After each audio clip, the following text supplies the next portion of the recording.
भारत की सेना ने पाकिस्तान पर सर्जिकल स्ट्राइक, एयर स्ट्राइक फिर कर दी और पाकिस्तान जो हमारे देश में घुस करके हमारे भारतीय लोगों को, आम जनता को मार रहा था आतंकवाद के रूप में, आज आतंकवाद का सफाया करने की तारीख सुनिश्चित हो गई और अब पूर्ण रूप से हमारे देश के प्रधानमंत्री जी के द्वारा अब पाकिस्तान की ओर ये जो सर्जिकल स्ट्राइक की जा रही है ये अति सराहनीय है। जैसे को तैसा जवाब तो देना ही चाहिए।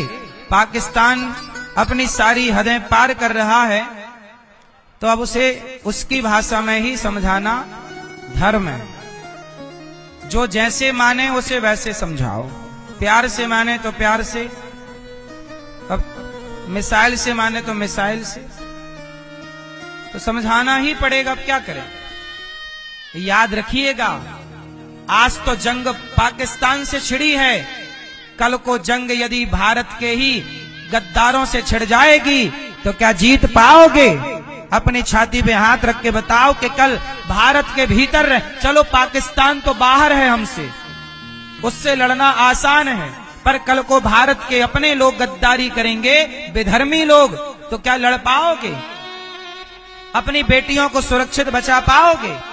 क्योंकि तुम जातियों के नाम पे बटे रहोगे ना। इसलिए कहता हूं, एक अच्छा भारत देखना चाहते हो, एक अच्छे भारत का निर्माण करना चाहते हो, तो सबसे पहले जातियों के नाम से जो बटे हो वो जातियां व्यवस्था के लिए हैं, व्यवस्था तक सही है, इसके आगे जातियों को गले मिल करके रहो भाई भाई। क्यों जी, बात सही है? तो कितने लोग गले मिल के रहेंगे? अपने शूद्र भाइयों को गले लगाओ, शूद्र भाइयों के पास आटा दाल चावल लेकर जाया करो, उनकी बेटी के विवाह में थोड़ा सहयोग किया करो। तुम सहयोग नहीं करते, क्रिश्चियन लोग सहयोग कर देते हैं तो वो लोग क्रिश्चियन अपना लेते हैं। थोड़ा तुम सहयोग करो ना अपनों का। अपने का साथ हम नहीं देंगे तो कौन देगा? मैं भेद नहीं करता। अच्छा ये बताओ, जब गांव में बच्चा पैदा होता है तो बच्चे, पहले के जमाने में नरा काटने कौन आता था? बच्चे का जोर से मैया बताओ ना मेरी माँ। गांव के एक ताई आया करती थी ना, जैसे ताई माँ कहते हैं। गांव की एक महिला होती थी जो शूद्र समाज से होती थी, वो तुम्हारे बच्चे का नरा काटती और उसके गले में, मुंह में हाथ डाल के उस बच्चे के मुंह की गंदगी साफ करती और वो तुम्हारे बच्चे को नहलाती। कहते हैं जब तक वो बच्चे को ना नहलाए तब तक तुम्हारा बच्चा शुद्ध नहीं होता। तो सोचो, जिस माता के नहलाने से तुम्हारा बच्चा शुद्ध होता होगा, भला वो माता अशुद्ध कैसे हो सकती है? भला वो शूद्र माता अशुद्ध कैसे होगी बताओ? ये केवल गलत फहमियां पाल ली लोगों ने। ऊंच नीच का बताओ, भगवान राम ने शबरी को गले लगाया कि नहीं? जोर से। क्या शबरी के बेर नहीं खाए राम? क्या निषाद राज को गले नहीं लगाया? जब राम भेदभाव नहीं करते तो हम कौन होते हैं भेदभाव करने वाले? तो मेरे प्यारे भारतवासियों, मेरे को पक्का वादा करो कि कभी आपस में ना लड़ोगे। ब्राह्मण क्षत्रिय वैश्य शूद्र, जहां ब्राह्मण क्षत्रिय वैश्य शूद्र मिल जाएं, गले लगाओ। चारों भाई। कितने भाई हैं? और सुनो, हमारे 4 भाई और हैं, 4 भाई और हैं हमारे। कौन कौन? वो भी सुनो, कंफ्यूज ना हो इसलिए बता रहा हूं। हमारा भाई कौन है? हिंदू और जैन। बोलो जैन। ये जैन कौन है? ये जैन हमारा भाई है। हिंदू, जैन और सिख। कौन? सिख। सिख समझते हो ना? पंजाबी पगड़ी, सिख। और चौथे हैं बौद्ध। वो बौद्ध लोग भले अपने को अपना नहीं मानते, लेकिन सच्चाई यही है कि हम 4 भाई ये भी हैं। देखो, जैन लोग भी हम हिंदुओं की तरह ही रहते हैं, वो भी हमारे अपने हैं। वो हिंदुओं की एक शाखा जैन है। हिंदुओं से ही कट करके एक ये हमारे पंजाबी सिख भाई हो गए। गुरु नानक देव जी ब्राह्मण हैं। गुरु नानक देव जी स्वयं कौन है? ब्राह्मण। और वो सब सनातन गुरु ग्रंथ साहब में कई बार भगवान राम का नाम आया है। गुरु ग्रंथ साहब में कई बार भगवान विष्णु का नाम आता है। तो हमारे जो ये पंजाबी भाई हैं, हमारे सिख भाई, ये भी हमारे अपने हैं, कोई पराये नहीं है। तो ये चार भाई ये हैं। ये चारों, देखो मैंने कई बार ये बात कही कि यदि हिंदुस्तान में कभी कल को मुसलमान हावी हो गया तो मुसलमान हिंदुओं को काटेगा।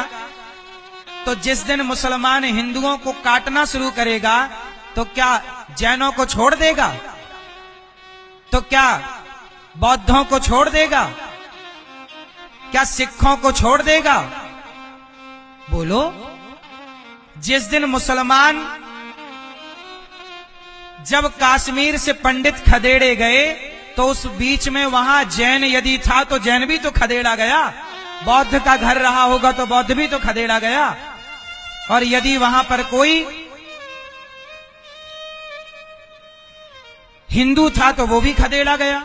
तो मुसलमान तो केवल मुसलमान को जानता है। इसलिए मैं आप लोगों से कहता हूं, आज हमारे देश में सबसे बड़ी समस्या क्या है? जाति। मतलब जो जाति समस्या नहीं है, जो जातियों के नाम पे ना छुआछूत है, ये समस्या है। क्या समस्या है? छुआछूत।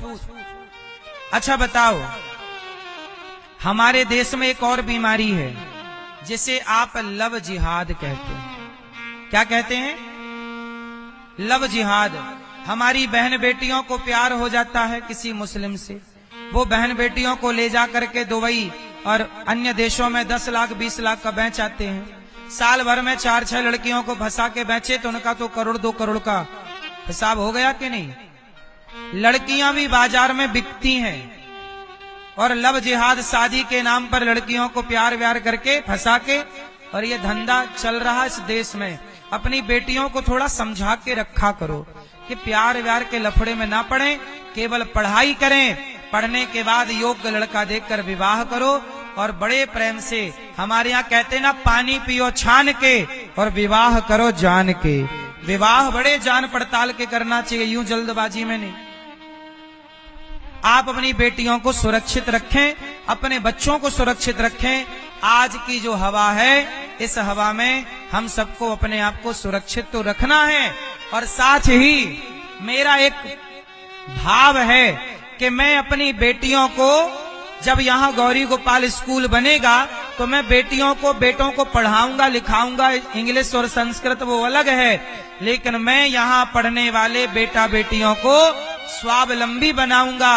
और बेटियों को ना कराटे जरूर सिखाऊंगा ताकि वो अपनी रक्षा कर सके। कोई लड़का उन्हें छेड़ ना सके, यूं वो 2-4 कोई निपटा सके अकेली। बस बेटियों को थोड़ा मजबूत बनाने की जरूरत है। लेकिन आजकल बेटियों के, आप लोग मजबूत तो बनाते हो बेटियों को, तो वो लड़ती हैं अपनी सास से। मजबूत है तो लड़ रही है, पति से लड़ती है। इतना मजबूत नहीं होना कि सास को पछाड़ दो। सास को नहीं पछाड़ना, ना तो पति को पछाड़ना है। आपको मजबूत इसलिए किया जा रहा है कि कल को कोई नालायक आपकी तरफ गलत दृष्टि रखे तो आप अपनी रक्षा कर सको। आपके भीतर संस्कार हम इतने भरेंगे इस स्कूल के द्वारा कि आप बेधर्मियों से तो लड़ लोगी, लेकिन अपने रिश्ते चलाने में आप बहुत अच्छी होंगी या होंगे, लड़के हो लड़कियां दोनों।